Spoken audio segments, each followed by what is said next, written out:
7 de la mañana, 5 minutos. Bueno, Nicolás, fue aprobada entonces en la Comisión Cuarta la reforma laboral, ahora pasa a último debate, pero es momento de conocer qué fue lo que se aprobó. Claro que sí, faltó un debate que se tiene que realizar, Daniel, antes del 20 de junio, pero empecemos a deshojar la margarita, hablemos del trabajo diurno y nocturno que queda establecido en la ponencia de la siguiente manera. El diurno empieza a las 6 de la mañana y termina a las 7 de la noche. El nocturno empieza a las 7 de la noche y termina a las 6 de la mañana. Hay que señalar que en este punto se eliminó una parte y es que existía o se proponía un aspecto diferencial para pequeñas y medianas empresas. Veamos ahora qué pasa con el pago de los dominicales y de los festivos. Nos dice que en los dos casos el recargo será del 100%, pero ojo, con un pago gradual. En julio de 2025 sería el pago del 80%, en julio de 2026 aumentaría al 90% y en julio de 2027 llegaría al 100% de ese recargo. Otro de los aspectos, Daniela, que contiene esta reforma tiene que ver con el contrato a término fijo, lo que establece o lo que votó precisamente ayer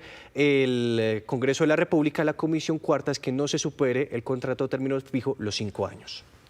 ¿Cómo quedarían ahora los contratos de aprendizaje? Nos dice que en etapa lectiva se pagaría el 75% de un salario mínimo, en etapa práctica un salario mínimo, pero si hablamos de una monetización en la cuota de aprendizaje, el pago sería de un salario y medio. Este punto no cambió, Nicolás. No, y no cambió y pues hubo consensos. La mayoría de los 75 artículos pues se presentaron con acuerdo entre los partidos. Ahora pasemos a otro punto, que es la jornada ordinaria para trabajar. Tal vez este es uno de los aspectos novedosos que contiene lo que se está discutiendo en Comisión Cuarta, y es que como el horario, la jornada laboral en Colombia va a pasar a 42 horas semanales, siempre y cuando haya un acuerdo entre el empleador y su jefe, pues entre el empleado y el empleador, pues se va a permitir la posibilidad de trabajar 4 días a la semana y descansar 3 días, pero ojo, hay que hacer un paréntesis, siempre es con acuerdos y negociando. Con acuerdos. Bueno, también contempla que se pague una prima adicional para trabajadores en Colombia, cualquiera que sea el caso, siempre y cuando cumpla con una serie de condiciones que implica el desarrollo financiero de la empresa, cuando este sea superior al 4% respecto a ese ejercicio económico del año inmediatamente anterior. Y el último punto, Daniela, es importante y tiene que ver con el pago de seguridad social a trabajadores de plataformas, pero ¿qué tal si nos conectamos con uno de los coordinadores ponentes de esta iniciativa, quien estuvo muy pendiente de la discusión, incluso estuvo negociando con distintos congresistas la posibilidad de sacar este texto adelante? Es el senador Juan Felipe Lemus del partido de la U. Senador, gracias.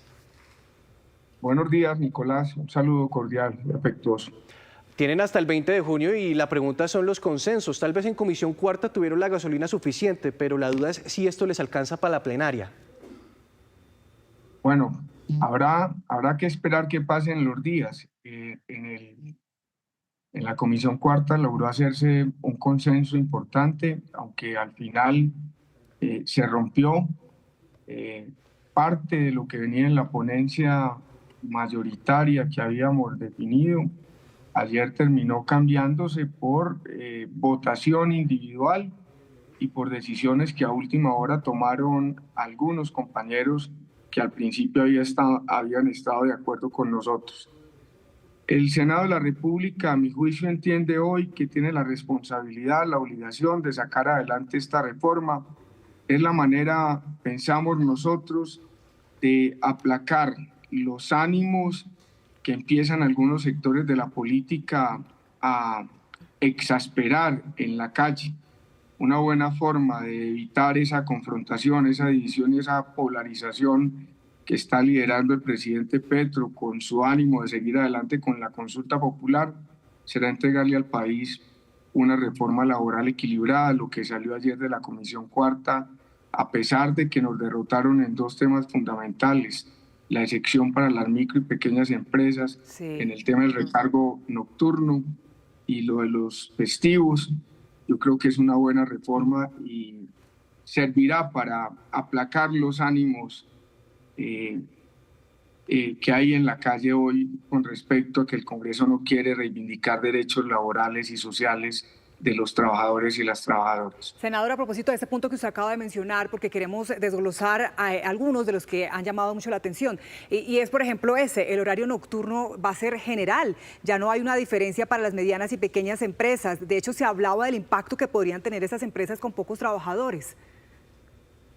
Muy grave lo que sucedió ayer. Nosotros queríamos un poco mitigar el impacto negativo de esa decisión en las micro y pequeñas empresas de Colombia.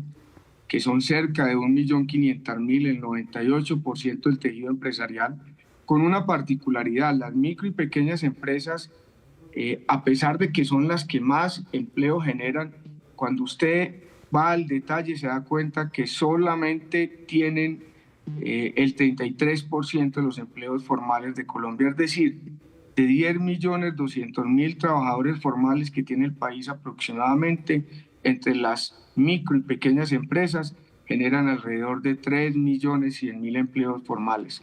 Lo que hemos observado, de acuerdo a la información y al estudio de análisis que hemos hecho, es que desde el 2017 hasta el 2024 se han perdido en el país alrededor de 1.200.000 empleos formales.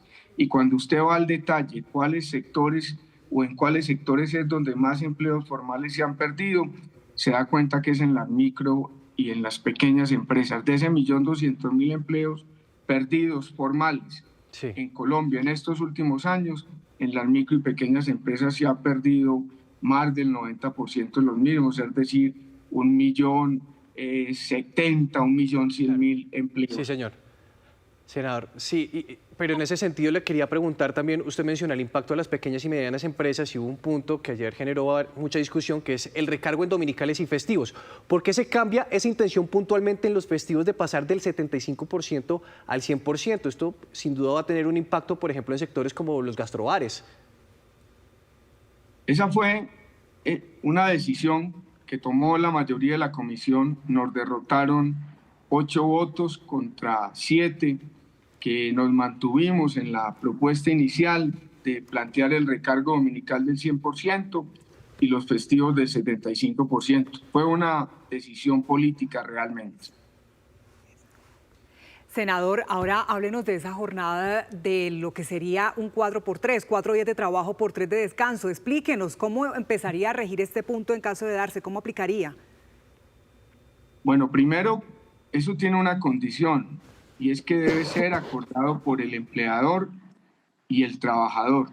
Nosotros establecimos en esta ponencia y en lo que fue aprobado ayer en la Comisión Cuarta de Senado, un desarrollo del artículo 147 del Código Sustantivo del Trabajo, y en ese desarrollo que no estaba claro en la normatividad, lo que vamos a permitir es que por vía acuerdo entre empleador y trabajadores, la jornada laboral de 8 horas diarias durante 6 días a la semana pueda reducirse durante 5 días a la semana pueda reducirse a 4 días, para que los trabajadores puedan tener 3 días de descanso dedicados a sus actividades personales. Es una medida novedosa, ha tenido algunas críticas, pero consideramos al final nosotros que es una buena manera de permitirle a los trabajadores cumplir con sus actividades familiares, personales, y que de acuerdo con el empleador puedan cumplir la jornada laboral establecida en la ley en esos 4 días sin ningún inconveniente. Claro, senador, y quedará en la autonomía de las empresas, de los trabajadores, pues ver qué resulta viable precisamente para establecer esa jornada de trabajo. Senador, muchas gracias. Sin duda, pues estaremos a la expectativa de lo que sucede en las próximas semanas con esta reforma. Bueno, ojalá se pueda sacar adelante. Fue un trabajo de consenso complejo, difícil, pero el país requiere una reforma laboral y necesitamos evitar esa confrontación innecesaria que está planteando el presidente de la República en la calle.